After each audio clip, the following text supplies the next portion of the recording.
Hello guys, फायराक्स education में आपका स्वागत है।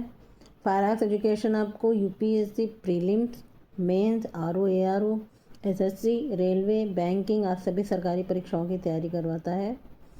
आज का हमारा टॉपिक है ब्राह्मण। ब्राह्मण जाति वाला ब्राह्मण नहीं, कन्फ्यूजन की ज़रूरत नहीं है। ब्राह्मण हिंदू श्रुति साहित्य का भाग है। प्रत्येक वेद के साथ एक ब्राह्मण संलग्न है, जो अनिवार्य रूपेण विशेष वेद पर टिप्पणियों वाले ग्रंथ का संग्रह है। इनमें उचित प्रकार से कर्मकांडों का संचालन करने और यज्ञ का विज्ञान उच्चारित करने के विषय में निर्देशों का समावेश है।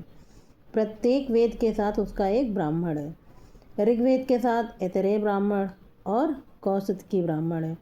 सामवेद के साथ तांड्य ब्राह्मण है और शतविंश ब्राह्मण है। यजुर्वेद के साथ तैतरीय ब्राह्मण है और शतपथ ब्राह्मण है। अथर्ववेद के साथ गोपद ब्राह्मण है। इसके बाद आपका आता है आरण्यक। आरण्यक भी वेदों से जुड़े हुए ग्रंथ हैं और विभिन्न दृष्टिकोणों से वेदों में सम्मिलित कर्मकांडों और यज्ञों के पीछे दर्शन का वर्णन करते हैं। यह तर्क दिया जाता है कि वनों की सीमा के भीतर रहना पसंद करने वाले मुनि कहलाने वाले पवित्र और विद्वान पुराणों ने इन्हें सिखाया था। देखिए, आपको कोई भी कोचिंग और संस्था ये सारी चीज़ें नहीं बताएंगी, ठीक है।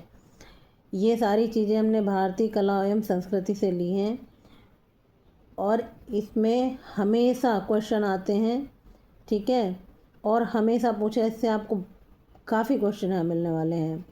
आगे बढ़ते हैं हम उपनिषद। हमारे पास 200 से भी ज़्यादा ज्ञात उपनिषद हैं और शिक्षक अपने शिष्यों के मौखिक रूप से प्रेषित करते थे। यह परंपरा गुरु शिष्य परंपरा का अंग भी थी। उपनिषद संस्कृत में लिखित ग्रंथ हैं। ये वेदों के अंतिम भाग हैं, इसलिए इन्हें वेदों के अंत या वेदांत के रूप में भी जाना जाता है। 200 उपनिषदों में से 108 उपनिषद के समूह को मुक्तिका सिद्धांत भी कहा जाता है।